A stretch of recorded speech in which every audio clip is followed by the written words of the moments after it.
What's up, Joe 200? All right. So we're we ascended to the top of the hill, the peak, okay, the summit, and now we're coming down. We're at week 9. All right. This is module 9, and this is for Sunday, October 20th, okay, 2024. A lot of stuff we're going to be talking about today should motivate you in terms of getting out there and voting, okay? It's going to be frustrating in that the issues that we're going to be bringing up today, I just wish we just had people in government that would be fighting for these issues together, come up with solutions for these issues together. Because today we're going to be talking about monies, okay, and our economic well-being, and to depoliticize everything, just to say, hey, man, we got a problem. We got to come up with some solutions. All right. We talked a little bit about it last week. Okay, the insane cost of caregiving. Okay. Part of it is just the cost of healthcare delivery. You know, Medicare helps cover that. Okay, we're going to see that's a growing issue because of the dynamics of having a lot more older people around and a lot fewer people your age to pay into the system. All right, so that's at a break point. And then, yeah, God, I was just watching a video today. It broke my heart. Professional surfer Owen Wright with his dad, who has dementia, and he's been caring for him at home. Um, and it hit the tipping point. You know, his dad not only has the incredible loss of memories and cognitive abilities and the ability to do his activities of daily living. He's incontinent in both directions. It got to be too much. You know, he's combative, so he's found a care facility. You know, and they had to combine all their resources of all the siblings, 4 of them, because they just couldn't handle it anymore on their own. So yeah, so let's just dive right into the economics of, all right, having an older family member and the global economics worldwide of having so many people that are getting older. All right, I'm scrolling down here. I just want to remind you here. I'm just going to go into it. We do have another paper coming up, okay? So I'm just going to look at this and, check the syllabus, okay? Everything. We did the first one. You guys did an amazing job on your first critical thinking assignment, okay? And you guys were looking at things like the fertility rate, and you were looking at things like the dependency ratio, okay? And then you looked at longevity and life expectancy, all right? All right, so here's critical thinking assignment number 2. I'm putting this up here, so it's November 13th, okay? It's hard to believe we're under 3 weeks till the election on November 4th, and then right after that, about a week later, we had this due, and it talks about your financial security. You're going to become a financial planner, okay? And so for yourself, but also you can see that this career track of financial planning. So that's what this is all about. And an investment counselor, whatever you want to call it, okay? Alrighty, so that's coming around, so make sure you calendar that, okay? Alrighty, so since we are here in the assignments, okay, what I'm going to do is going to come down here. So we're going into, like I said, the economics, okay? We can do, kind of little review right here, okay? We know that aging is the biggest risk for these chronic diseases of aging: cancer, diabetes, vascular disease that causes heart attack, stroke, kidney failure, on and on. We talked about mental health issues. We talked about clinical depression. Okay, we talked about Alzheimer's disease. They go kind of hand in hand. And then we use Alzheimer's as just an example of the cost of healthcare. And so in terms of just our country, we were looking at $330 billion spent annually, with the majority of that money going towards the service part, the caregiving, which if you can't afford it, if you don't have enough money to hire somebody, then it's you. Okay, and it's you meaning that you're going to have to be taking days off. You're going to have lost income. Your employer is going to be going, what's going on? We all have older parents, which is kind of a BS statement, and then next thing you know, you're not going to progress. Okay, you're going to stall out in your career. You're not going to get career advancement because of this weight of caregiving. It happens. Okay. Alrighty. And then we looked at caregiving, and we looked at how complicated caregiving is, okay, in this chapter, okay, and we talked about how we reach out to social workers, all right, and we saw an example of what somebody with dementia looks like and why they would need so much care. All right, so now we're going to get right in here to the economics, okay, and so this is, again, a great graphic that just kind of illustrates some of the economic aspects of if you're an economist, right? You're in the business world.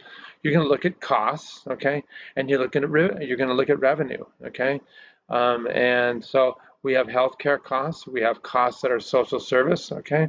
We have the revenue, okay, of workforce, and we have the revenue of spending, okay. So what is the balance in these? All right. So we're going to kind of look at this, and we're going to fast forward down here to the discussion. When you go over the reading assignment for this module, you're always going to have in the back of your mind how to translate that into what's going on in the discussion. Okay, so we look at a couple videos. That's what we're asking you to do. These videos were done during the recession, 2008 and 9. It still applies because we have a growing, aging up population. The competitiveness of maintaining employment is incredibly difficult for older people because technology moves on. You don't have the energy, to be working 15-hour days, 12-hour days.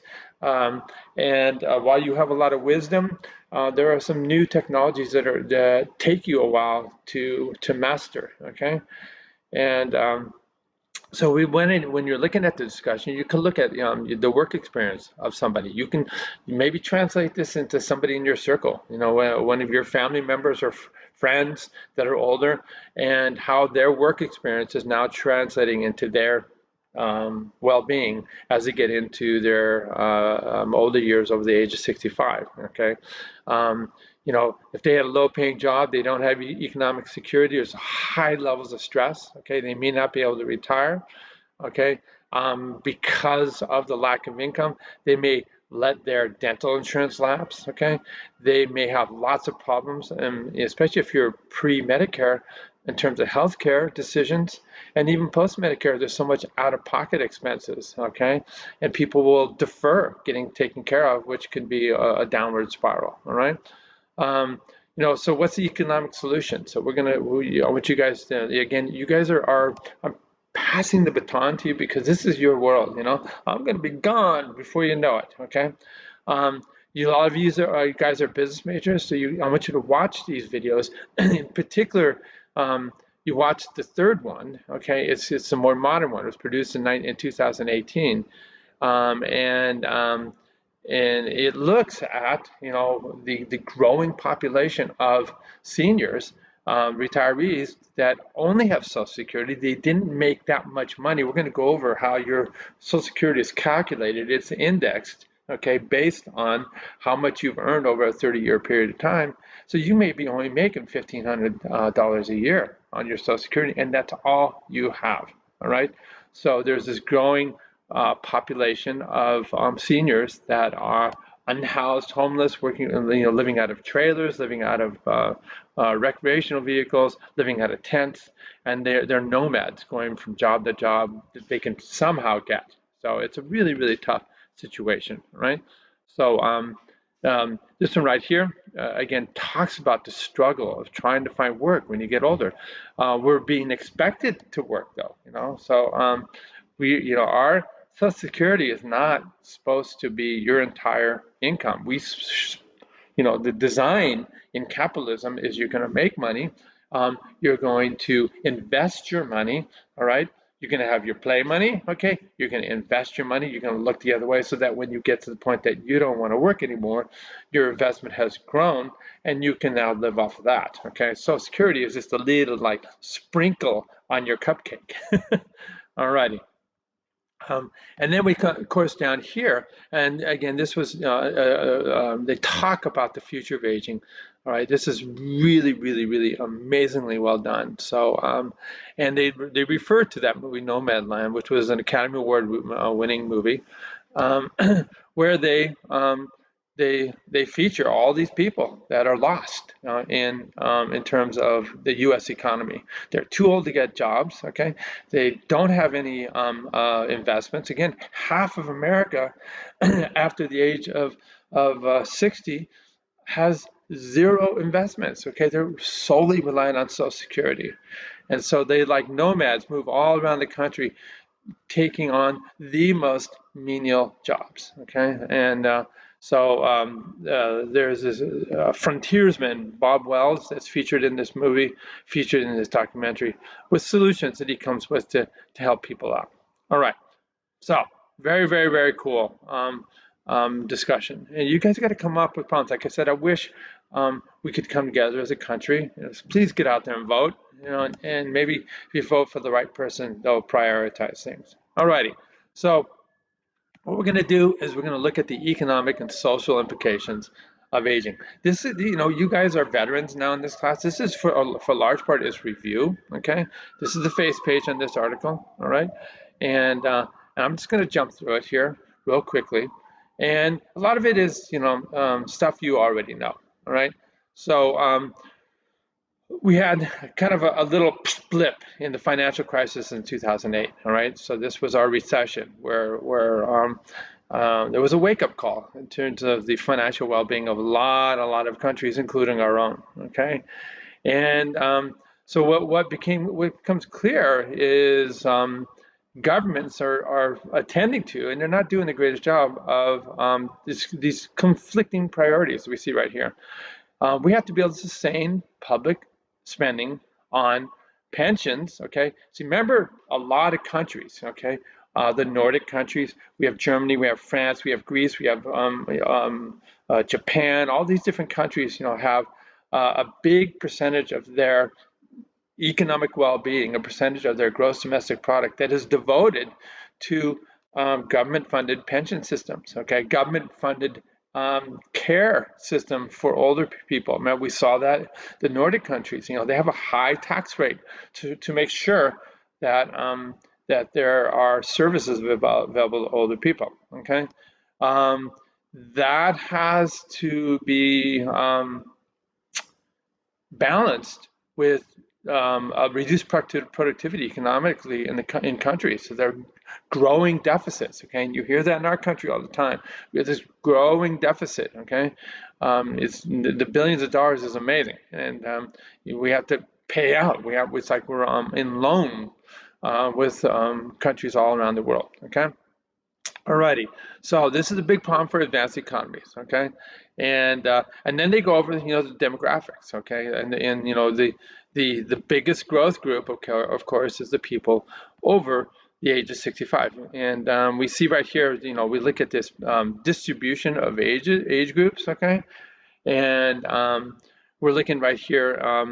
When we look at this scale right here, so it's the working age proportion, okay, is shown in red, okay, and we look over here at the scale, okay, people over the age of 100, all the way to people at the age of 4, okay, and we're looking down here. I'm not sure what the scale is on the bottom. I should know what it is, but I don't know what it is. Millions, population in millions, okay, awesome, okay, so and this is, again, this is a world view here. And so what we see here is from 2010 to 2050, we see far fewer people down here to pay into pension Social Security systems. And we see growing older population. All right, so what's the drivers of this change in distribution? We know this already. People are not having kids, okay? So we see this falling fertility rate. It's kind of funny. They look at this, and when we look at it, part of it is they'll refer to it later in the article. It takes longer now. It used to be this unique thing. Oh, I went to college. God, you went to college and you immediately got the kick-ass job. Okay, well, that's not so much the case anymore. Now you got to go to college. You got to intern.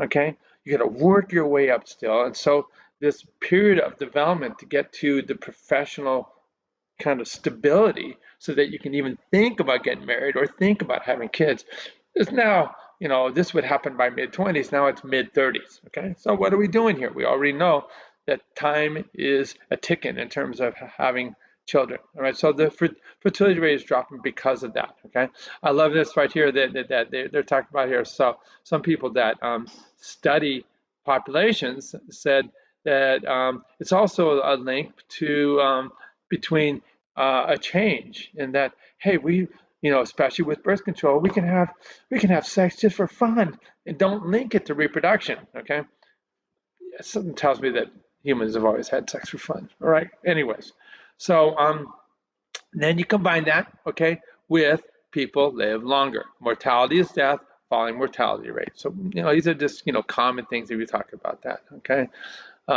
So we have the increase in life expectancy, and we see some of the canary in the coal mine where Japan is, and you know, the social problems. So here's all the implications right here, and you guys can just kind of read through this, okay? Big one right here, okay? They review it, okay? Persistent below replacement fertility rates. So that's you know, if on average we have 2 kids, okay? A lot of people are having 1 kid. My neighbor had 1 kid. I had 2. So we're below replacement rate, okay? That changes the age structure, okay? I'm 68, okay? I'm still surfing, I'm still doing, I'm gonna live a long time, okay? That changes the age structure, okay? And so what happens then is we have fewer young people, we have a lot more older people, and this causes reduced economic growth, okay? And um, and so a big part of it is we have to finance these welfare programs, Medicare, Social Security, okay? Those are just a couple, have to be financed by something, okay? It's gonna be financed by you, I'm sorry. So do we raise Social Security taxes? We're gonna have to do something, okay? Alrighty. Um, and then when we look further down here, there's, you know, on the business side, there's huge market concerns, okay? We need employees to run businesses, okay? And so what happens is that the reduced flow of children into the labor market kind of hamstrings development in terms of businesses. And then we have on the other side, so we have reduced economic activity because younger people are needed for this, okay? And then we see a larger proportion of older people. And, you know, pensions and healthcare, this is a burden, okay? A burden on the economic well-being of the country, all right? Awesome, okay? So how do we address the demographic deficit? Okay, and they go through here. They're just going through lots of different countries. Europe, you know, is old world, old school. So you know, Japan hit it first. All the European countries, we're right there. North America, it's all part. We're all experiencing this same problem, having to come up with economic solutions. Okay, alrighty. So how do you address this? First of all, we can increase opportunity to have children. You know, how do we do that, man? You need more time off, you need paid leave, okay? This is kind of policy like stuff. It's got to become something that is attractive, you know? Why didn't I have kids? You know, God, I had my first kid, okay, when I was 39, you know? Why? You know, why was that? First of all, I met Julia when I was 27, but you know, there's a big chunk of years there, okay? Because we were poor. And I said, you know what? I want to get myself together first, then we'll have kids later. She was 7 years younger than me, so we had a little window of opportunity there. Um, yeah, so maybe if there were better, easier ways to do it financially, I would have, you know, jumped in earlier, okay? All right. What else do we have to do? All right. We got to change this dependency ratio, okay, of the working population versus the retired population. How are we going to do that? We can force retirement out longer.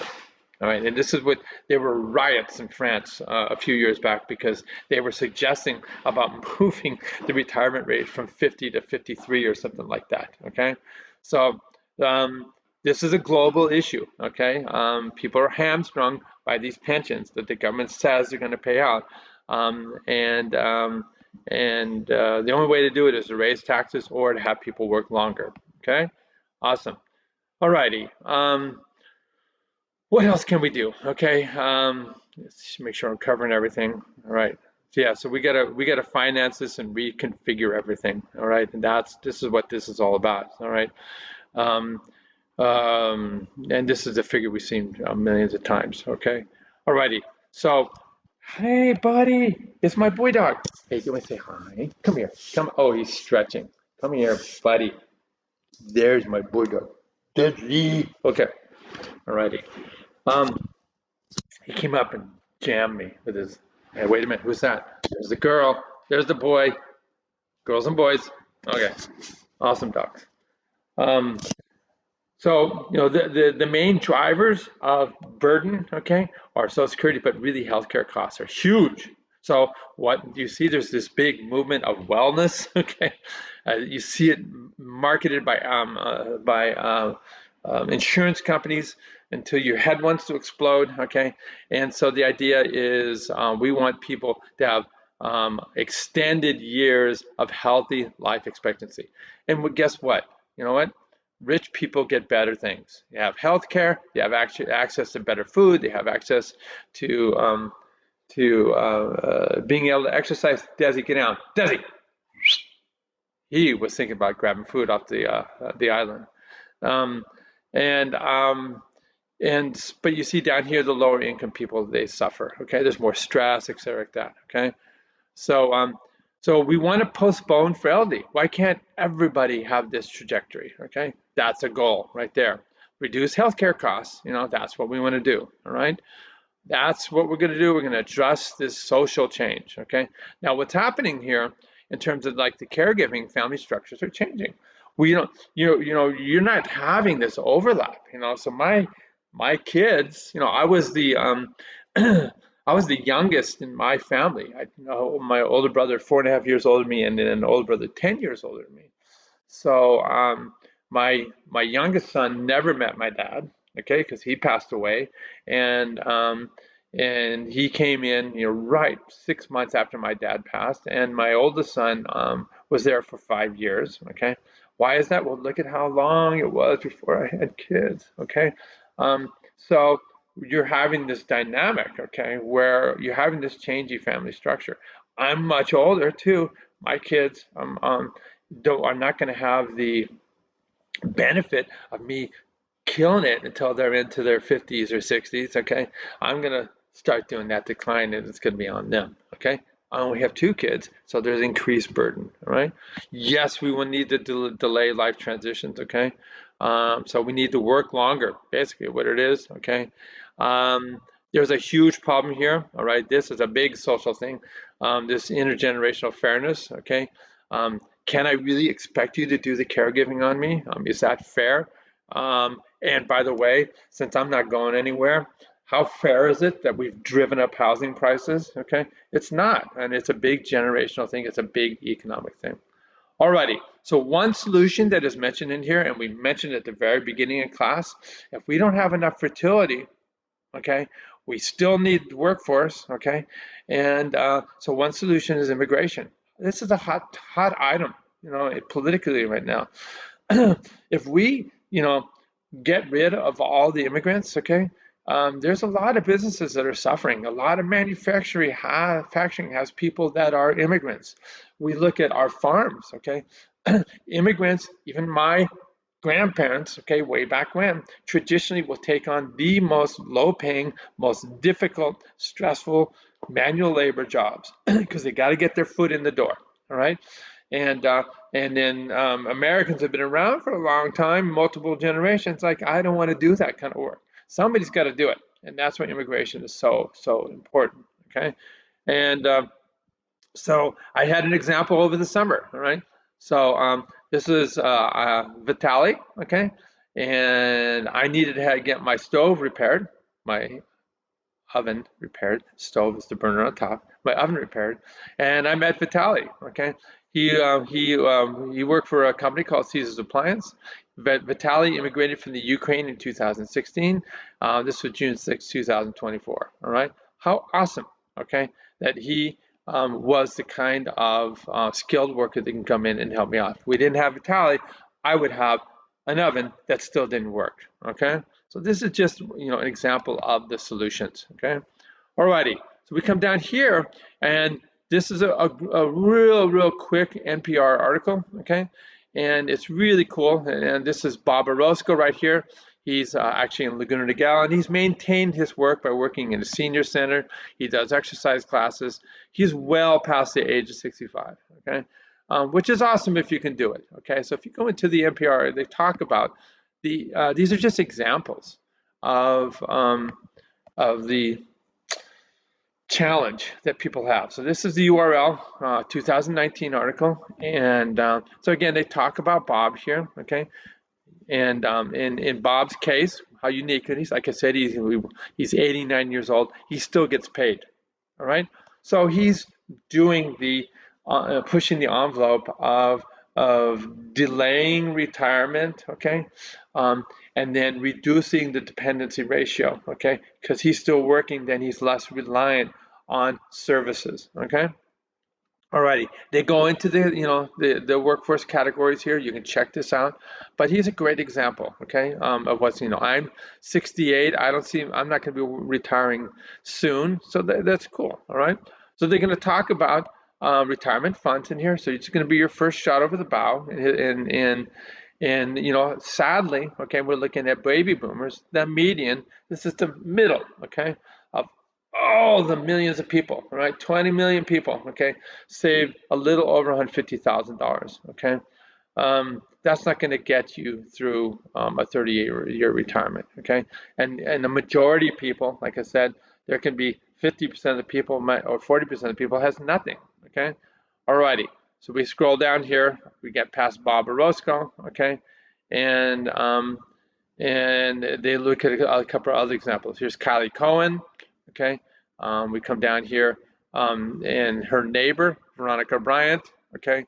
So they are relying on Social Security. They luckily live in Long Beach Senior Arts Colony, okay? This is a government subsidized housing facility, okay?